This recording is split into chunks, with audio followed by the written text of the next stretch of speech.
Cats need flea and tick protection, and with Tevra Pet, you have everything you need. With Tevra Pet, Active Spot 2 for cats. Online at tevrapet.com. Tevra Pet, where there's always free shipping on flea and tick protection. You've tuned in to the Community Cats Podcast. Ready? Let's go.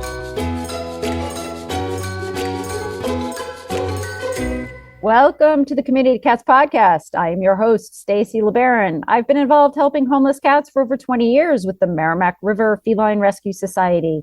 The goal of this podcast is to expose you to amazing people who are improving the lives of cats. I hope these interviews will help you learn how you can turn your passion for cats into action. And today we're speaking with Anne Montgomery. Annie has worked as a television sportscaster, newspaper and magazine writer, teacher, author, and amateur sports official. She worked for 5 TV stations at both the local and national levels, including a stint at ESPN where she anchored SportsCenter. She's also the author of 5 published novels. Montgomery has lived in 8 states, and all along the way, she's had cats.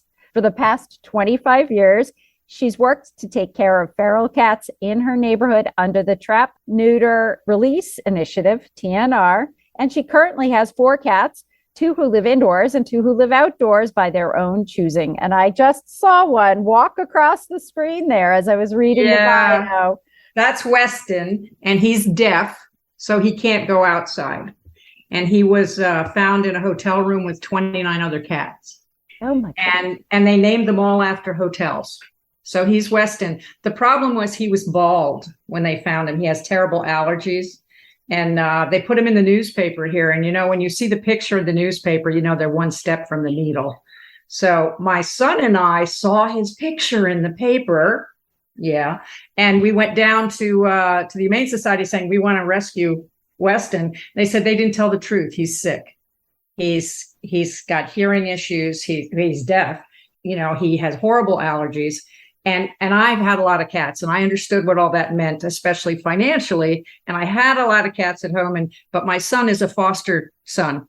And he said, Mom, he's just like me. Nobody wanted me either. And so I have a cat that has cost me more than every pet I've ever had put together. Oh, it's lucky he's so charming. He is. He's very charming. So is Weston one of the reasons why you are passionate about cats? Well, I've had cats my whole life. I mean, I was 5.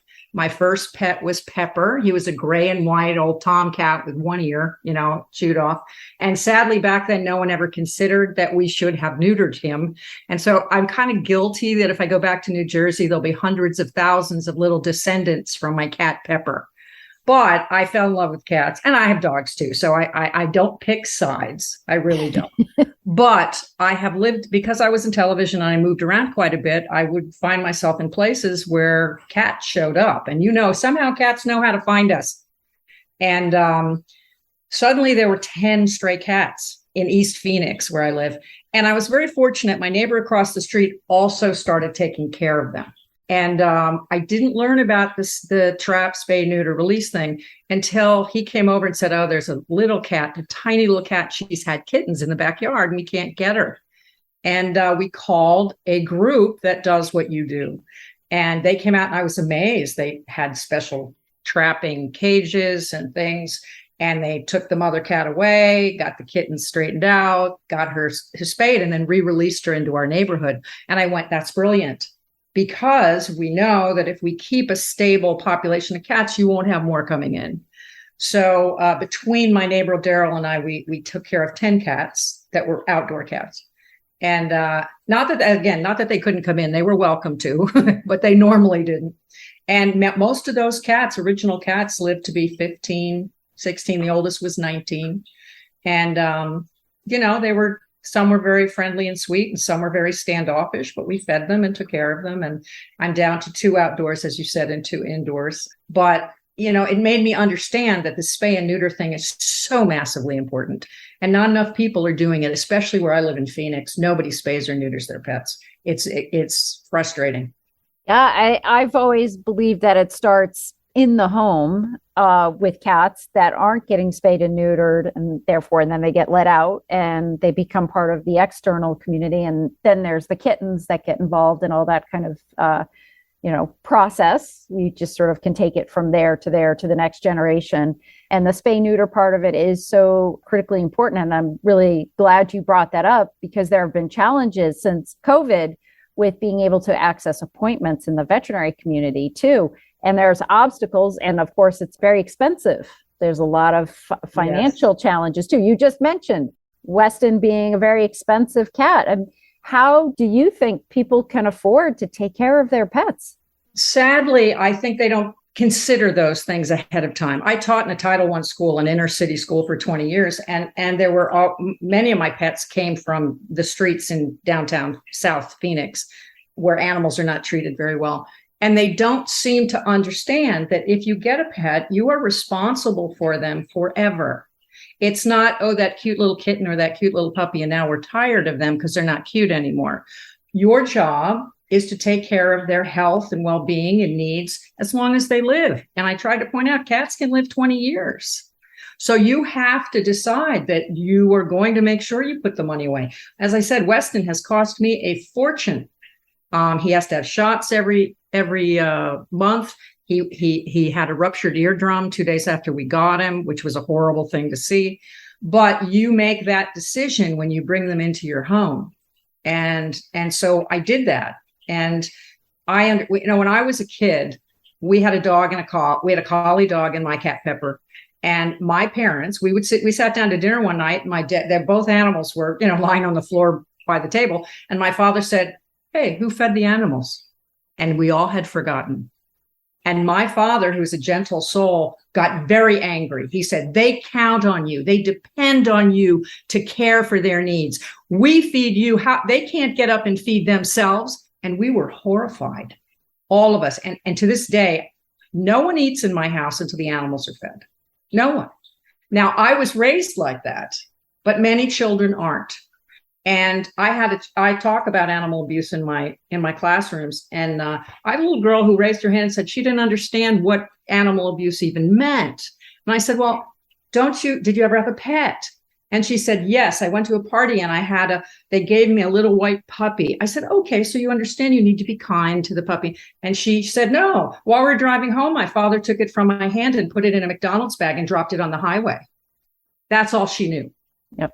So I basically in class was saying, I was raised to respect other creatures and to take care of them to the best of my ability. Well, this little girl, what did she know from being a pet owner? That dad threw the puppy on the highway.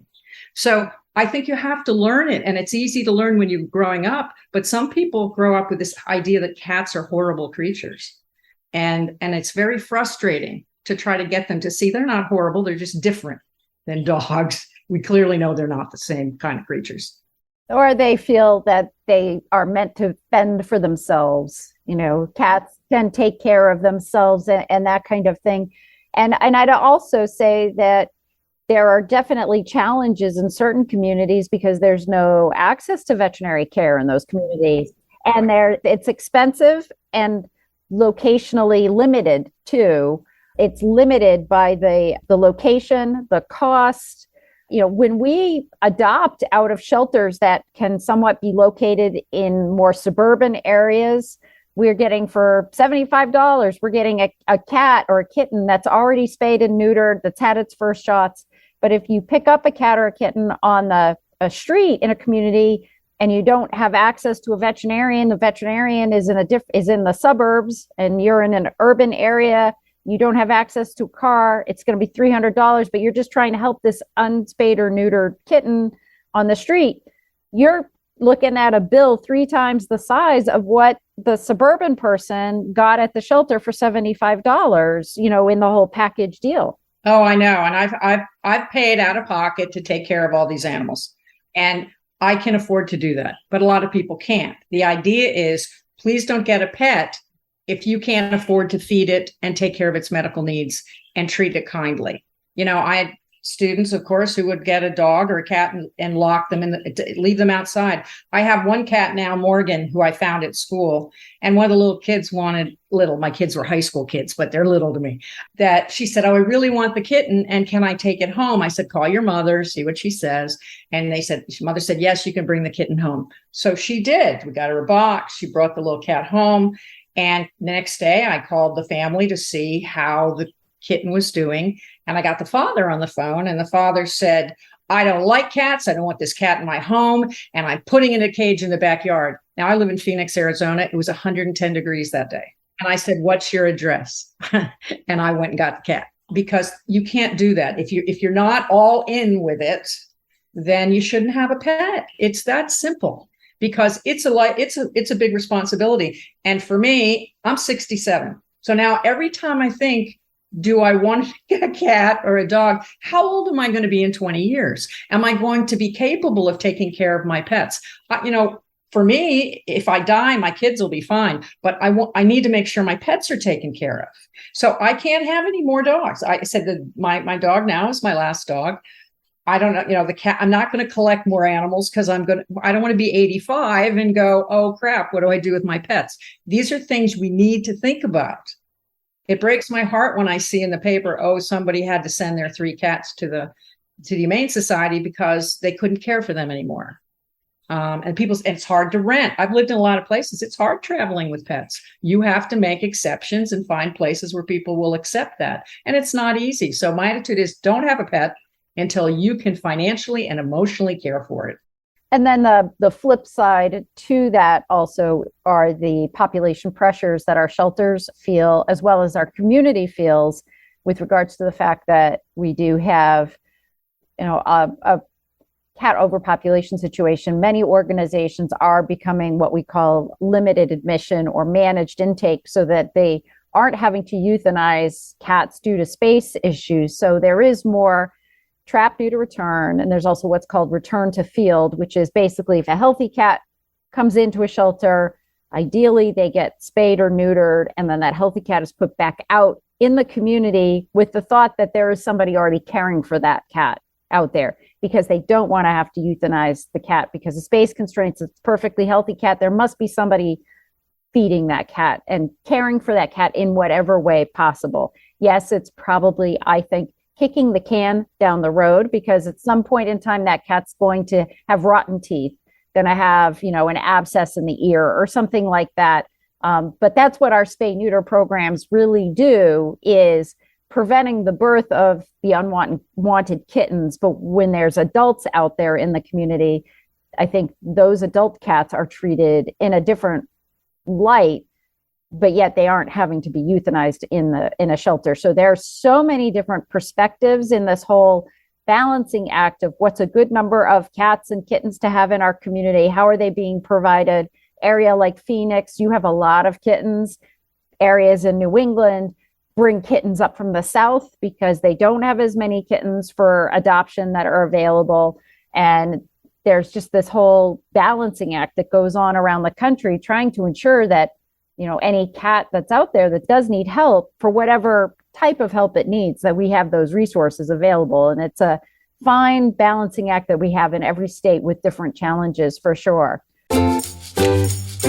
We know how hard it is to get donations for your rescue work. That's why the team at Dubert decided it was time to disrupt this process with their new e-commerce solutions. Now your donors can purchase food and supplies and have them shipped directly to your organization, making it easier on you and them. But wait, that's not even the best part. Every order with your organization designated as the beneficiary makes you money. Dubert will donate 5% of the order total to your organization. That's 100 times more than Amazon pays. So if your donor or volunteer spends $100, Dubert will donate $5 to your organization versus the 5 cents that Amazon would donate for the same purchase.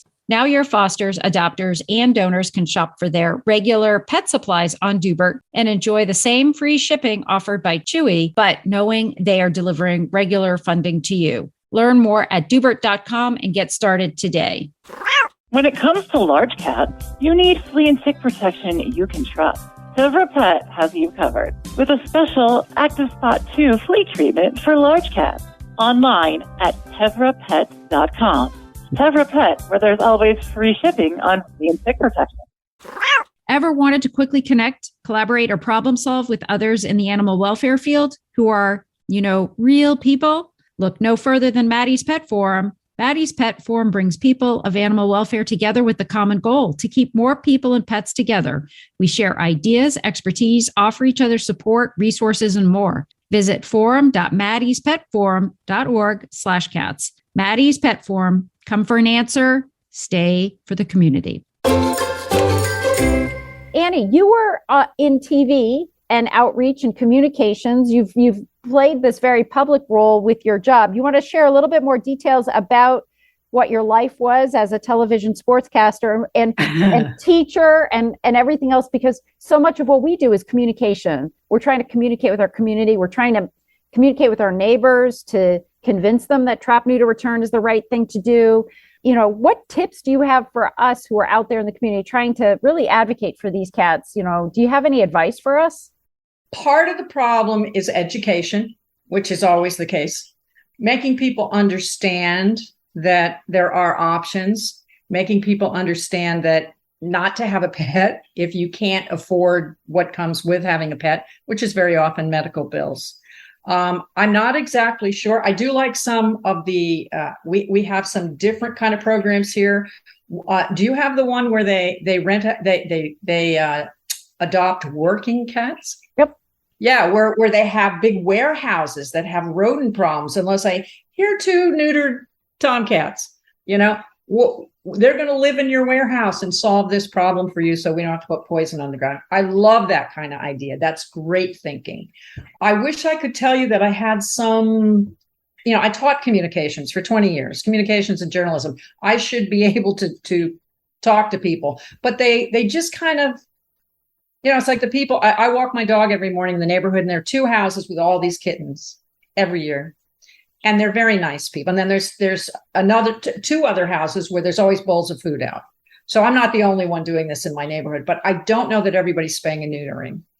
And if we could come up with some way that wouldn't cost people money, that would be great. But it does cost money. And I go to my vet's very nice, but it costs a lot of money to take an animal in, spay, neuter. And it seems to me there should be some kind of extra funding when you say, look, this is a stray cat. I mean, I've spayed or neutered cats that never came back. That's okay. But many people can't afford to do that kind of thing. So I think if we could take some, and I know there's not a lot of money. People will desperately need more space in the shelters, but it's too bad we don't have some kind of funding to offset the spay neuter process, because I think that would really help if you could convince people. I mean, I want to gather up all these kittens on the street. They're like 8 weeks old now. I want to just take them all in, go fix them, drop them back off. But that won't happen. And now we're going to have a huge cat problem again. I now have a cat coming in that's not neutered, that's fighting with my 2 sweet cats on the porch. So it's a problem. And, I love cats, but I don't like to hear them fighting at night because they're males that aren't neutered. I really don't. So I don't have the answers maybe, except, more people that care about cats do that. But I think we have too many people that don't like cats at all. And I think that's sad. That tells me they never had a relationship with a cat. They're magical creatures to me. They're all different. And I think we need to teach young people more that animals need to be treated with the same respect you treat a person. And they don't do that much. There is a statewide organization, Spay Arizona, and you might want to check them out for some funding opportunities. That may be, I can't remember the group that came the first time when we got that mother kitten. But mother cat, by the way, she's here now. She lives with me now. The man across the street moved away. And so he said, can you take care of Sissy? I said, of course I can. So she's a tiny little thing. And she was the original one. She looks like a kitten still, but she's probably at least 15, maybe. And I think they might have neutered her, spayed her for free. I might have made a donation, but I feel guilty asking for someone else to pay for it. So I figure I don't want to be the one that says, "Oh, please, can you help me neuter these cats?" It's not taking food out of my mouth. So as long as I can do that, I will.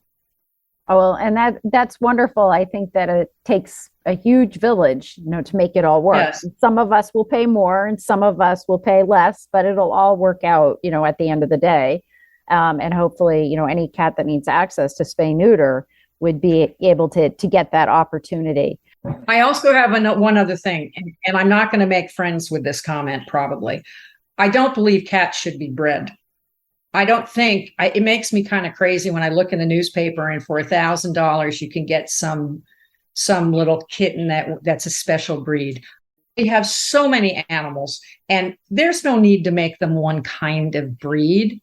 You know, I've had every kind of animal that looks every possible way. And so it frustrates me a little that we're still playing backyard breeders. And then if they have one that's not quite right, it ends up in the street and it's, inbred. And I've had some of those too that have a lot of medical issues. So I really wish that we would stop breeding these animals. Well, the science has gotten fascinating on the whole cat DNA, or you can get your DNA traced on your dog and your cat. And I mean, I know my brother did it with one of his dogs, and the dog was characterized by these certain breeds, and it ended up being a whole range of other breeds on the DNA test. And it's like, well, what you look like in your face and what your DNA says, do we really care? At the end of the day, you're just like Weston, you're going to love them anyway. And one thing that makes me crazy is that people go in with an idea of what their cat needs to look like. The sad thing, I have at one time or another had at least 3 black cats at the same time. I have 2 now, and nobody wants the black cats. It's ridiculous. They keep saying, please come in and we'll cut the fees on the black cats. Like, they're lovely creatures. Well, who cares what their fur looks like? And so I get very frustrated with that because no one wants to adopt black cats. So I'm guessing if this were the 16th century, they'd burn me as a witch, probably. They're my favorite too. And I mean, they've got to be the favorites of many because there is, National Black Cat Day or what. But they don't get homes. I mean, the numbers are so sad when you look nationally how many black cats they just have to put down because for some reason people think they're evil. I don't know, but it shouldn't matter. I mean, I've had every kind of cat you could possibly have. Yeah, and they've all been lovely in their own way. So I'd like us to stop caring so much about what the cat looks like. For sure, definitely. Annie, you're an author too. Do you want to share a little bit about, it seems like you are a busy person. That's all I can say. Well, I was when I was still working full time when I was a teacher, but I started, strangely, I'm dyslexic. And so I never knew I was dyslexic till I was in my 40s and became a reading specialist. I'm like, oh my gosh, that's me. So most of my friends that I knew me growing up were like, how the hell did you become an author? Really? But I wrote for television. I was a sportscaster originally. And so I had to write, 20 stories every day. And then I moved into print reporting where I wrote for magazines and newspapers. So my stories got a little longer. So spreading out into novels just was an extension of what I was already doing. The ironic thing is that most of my career was involved with sports. I was a sports reporter, which is, I was a sports reporter in the 80s. Okay, there were like 5 of us in the country that were female. It was just, I was a freak. But that was my world completely. And I also spent 40 years as an amateur sports official. So I officiated football, baseball, ice hockey, soccer, and basketball. And that was so I could learn how to be a sports reporter, because I grew up before Title IX, so we didn't have a lot of opportunities. And now I forgot the question. That's because I'm old. Well, we're talking about your books and how you've become a novelist now. Oh, my books. Right. Yeah. So, I started writing stories, and I'm a news junkie. As you can imagine, I spent 15 years in newsrooms, and I kept finding stories that are of interest to me, not just sports, by the way. I branched out and started writing stories about other things. And I would find ideas that surprised me. Like I wrote a book called Wild Horses on the Salt. And it's about our wild horse population here. And we have way too many horses and way too many people building houses where the horses live. We have people shooting the horses. We have them getting on roads and people getting in car accidents. And it's a problem because it's also an ecological problem. Our rivers are being destroyed by the horses. And the Audubon Society is angry at the horses because the birds have no trees to build their nests in because the horses are eating. So I found that all fascinating. And so I wrote a story about the wild horses and the problem, and then tied that in with domestic violence. I taught 20 years in an inner city school where I had a lot of students who struggled for families from drug abuse and alcohol abuse and neglect. And lots of kids in foster care. I am a foster mom. I have 4 kids. And it's a lot of things that I never thought about before. I mean, I had students who were raped a lot and their families didn't care because they protected the boys. So I wrote a story about a serial rapist. I said, ironically, I don't write about sports anymore, but I write about issues, and then I take the issues or the events and I write fiction around them. So I've written about archaeological looting and post-traumatic stress disorder and child abuse and religious cults and a serial rapist. And so I just write about things that interest me. Wow. So you're not connected in sort of one train of thought. You're sort of studying different things. Yeah, I retired from officiating after the football season in 2019. And then the next year I retired from teaching. And then we had, of course, the pandemic. And yeah, my world kind of shrunk quite a bit. But no, I still write. And I've got 2 books that I'm trying to sell right now. So I have historical fiction, but World War II historical fiction. And I just wrote for the first time ever, and I didn't even know I was doing it till it was over, a romance. I'm like, I don't even read those.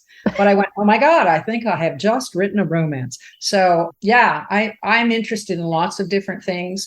I love the outdoors. Arizona is a magnificently beautiful state.